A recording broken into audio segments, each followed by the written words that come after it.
आपको बता दूं कुछ सीटों पर जहां पर अगर आप देखेंगे पंजाबी बहुल सीटों पर अगर आप देखेंगे बीजेपी को बढ़त दिख रही है। तो ये वहां पर बीजेपी 14 सीटों पर आगे चल रही है। ऐसी सीटें जहां पर जो है सिख वोटर बड़ी संख्या में है।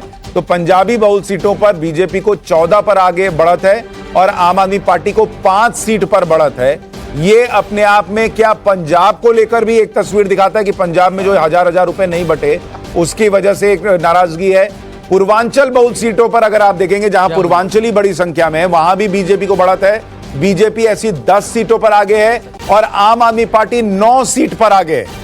तो पूर्वांचलियों के बीच भी बीजेपी को बढ़त दिख रही है, लेकिन आम आदमी पार्टी भी 9 सीटों पर आगे दिख रही है। सिख बहुल सीटों पर अगर आप देखेंगे बीजेपी 9 पर आगे और आम आदमी पार्टी 2 पर आगे चल रही है।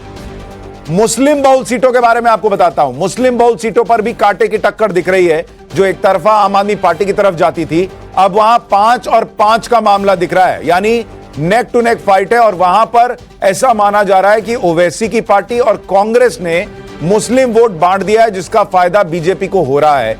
50 और 19 का मामला इस वक्त बना हुआ है और अरविंद केजरीवाल खुद अपनी सीट पर इस वक्त जब हम बात कर रहे हैं तो अरविंद केजरीवाल भी पीछे चल रहे हैं। ये लगातार तस्वीर बनी हुई है।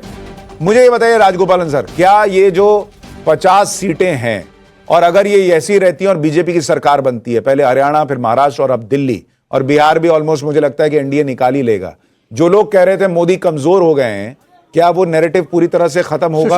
सुशांत बाबू ये 25 में रोकना नहीं है, 26 के भी जाओ। बंगाल, तमिलनाडु, केरला है, उसमें भी बढ़क है। लेकिन संजय जैसे बंगाल कहां बीजेपी जीत रही है? नहीं, 26 में मैं कह रहा हूं, 1 साल है और 1 साल है और कैसे ओडिशा लिया बीजेपी ने, कैसे ओडिशा लिया, मिजोरम लिया, कैसे त्रिपुरा लिया। सेकेंड थिंग, संजय झा से हट करके मैं डिबेट के वास्ते में बोल रहा हूँ। संजय झा गुड फ्रेंड है, वर्मा जी की तरह मारने नहीं आएगा। लेकिन एक बात है, संजय झा को एकदम मैं कहना चाहता हूं, ये रीजनल पार्टीज का ये चेतावनी है।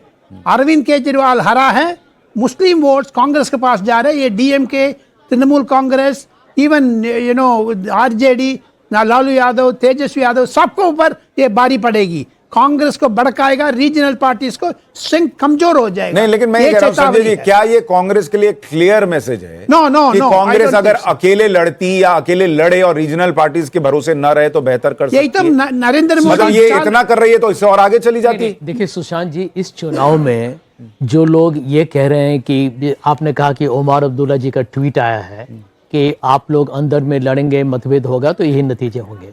परंतु आप सच्चाई को तो देखिए। इस चुनाव में आम आदमी पार्टी को 62 एमएलएस थे, ठीक है। 62 एमएलएस में वो कौन सा सीट एडजस्टमेंट कांग्रेस के साथ हो सकता है? क्या वो अपने जो लोग वहां पर सिटिंग एमएलएस हैं उनको कहेंगे कि आप हट जाइए ताकि हमको कांग्रेस के साथ एक सीट एडजस्टमेंट करना है? ये तो होना ही नहीं था। देखिए, यदि दोनों पार्टी एक साथ मिलकर लड़ते तो मैं समझता हूं कि भाजपा को उससे और भी ज्यादा नफा होता है यहाँ पे, क्योंकि वो कहते कि देखिए ये 2 भ्रष्ट पार्टी है, जो भी आरोप लगाते हैं भाजपा हमारे विरुद्ध है, हमको रोकने की कोशिश कर रहे हैं। और उसके कारण जो लोग आम आदमी पार्टी से नाखुश हैं या कांग्रेस पर अभी भी उनको भरोसा नहीं है, वो दोनों जाके भाजपा को ही समर्थन देते। नहीं संजय जी, मेरा प्रश्न ये है कि अगर जैसे आप कह रहे हैं कि दिल्ली में 62 सीट जीतने वाली आम आदमी पार्टी कांग्रेस को सीटें नहीं देगी, ये तो क्लियर था। तो अगर कांग्रेस पार्टी लोकसभा में आम आदमी पार्टी के साथ गठबंधन नहीं करती और तभी से अपने कार्यकर्ताओं को मैसेज देती कि दिल्ली की तैयारी करो, हम केजरीवाल को करप्ट मानते हैं, हम केजरीवाल को शीश महल में रहने वाला मानते हैं, हम केजरीवाल को यमुना साफ न करने वाला मानते हैं, हम केजरीवाल को भ्रष्टाचारी मानते हैं, तो दिल्ली में जो कांग्रेस की 1 सीट दिख रही है और कांग्रेस की वजह से बीजेपी की 48 सीटें आती दिख रही हैं, क्या ये कांग्रेस की सीटें बढ़ी हुई दिखती?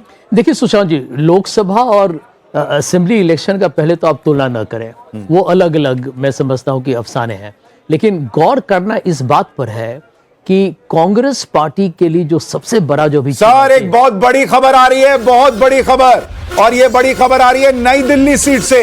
वहां अब अरविंद केजरीवाल मात्र 74 वोट से पीछे रह गए हैं।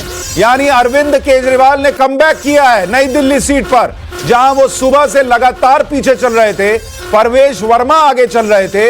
अब नई दिल्ली सीट पर अरविंद केजरीवाल की वापसी होती दिख रही है। मात्र 74 वोट का अंतर है परवेश वर्मा और अरविंद केजरीवाल के बीच में इस वक्त, और ये सुनकर नव्यान शर्मा के चेहरे पर खुशी। नव्यान भाई, ये तो वापसी के संकेत हैं क्या? सर मैं आपको अंदर का ऑफिशियल डेटा दे रहा हूं कि अरविंद केजरीवाल जी आगे हो गए हैं। आगे हो गए हैं? पास भी आ जाएगा। अरविंद केजरीवाल जी भी आगे हो गए हैं, मनीष सिसोदिया जी भी आगे हो गए हैं 100%, और 37 सीट्स पर हम आगे हो गए हैं। मैं आपको यही कह रहा हूं कि हमें इतनी जल्दबाजी नहीं करनी चाहिए। अब ये जो आपके स्टूडियो में एक्साइटेड होके इतना खुश हो गए, मैं कह रहा हूं अब रुको, थोड़ा सा सब्र करो। देखिए, अभी आप आएंगे चूंकि नतीजे, पीछे चल रहे अभी तो हैं, शुरुआत है, तो एक ही आपको राउंड हुआ, जल्दबाजी अभी में तो मजा नहीं आ दिल्ली रहा के अंदर लेकिन दर्शक जल्दी जल्दी देखना चाहता है, तो अभी आप आगे हो जाएंगे, मान लीजिए 40 क्रॉस करेंगे, आपको भी इसी में आनंद आएगा कि जल्दी जल्दी मुझे जिताओ।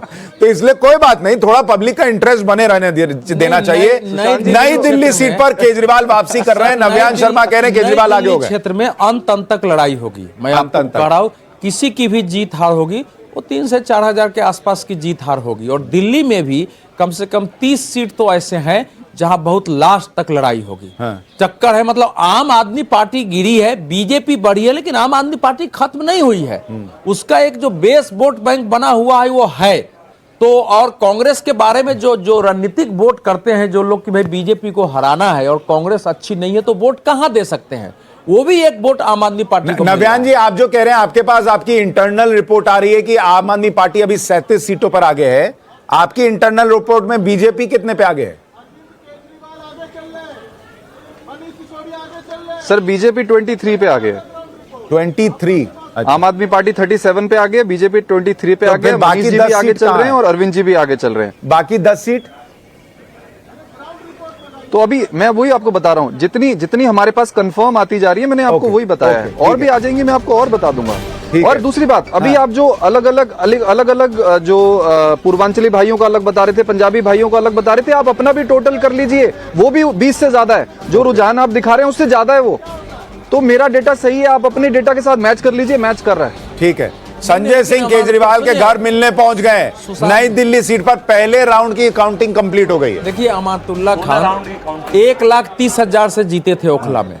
अमानतुल्लाह ना 1,30,000, अरे भाई 1,30,367 वोट से, सुनिए ना, तो जीते थे। अगर वो 10,000 5,000 वोट से पीछे चल रहा है तो इसमें कैसे ये स्थिति बनेगी? वहां तो किसी को वोट ही नहीं आया था ना ओखला में, दूसरे किसी उम्मीदवार को वोट ही नहीं था। तो अगर वो 5,000 नहीं, अमानतुल्लाह खान के लिए तो ये भी लोग कह रहे थे, जो स्थानीय लोग थे, कि अमानतुल्लाह खान बहुत एरोगेंट हो गए। उनको ऐसा लगता था कि मैं अपने बूते जीत रहा हूं, जिसको मिलना है मिलो, नहीं मिलना है जाओ। बीजेपी का अयोध्या इंपॉर्टेंट सीट हारने के बाद तो पीछे हट किया, ऐसे अमरनाथ खान का अरविंद केजरीवाल को धोखा दिया। अच्छा, अदरवाइज सेशन बाग, CAA, NRC, ये चार आंदोलन है ना, परसों भी ED अरेस्ट किया है। सो एवरीथिंग पुट टुगेदर मुझे लगता है अमरनाथ खान ने अरविंद केजरीवाल को पीछे खड़ा करा दिया।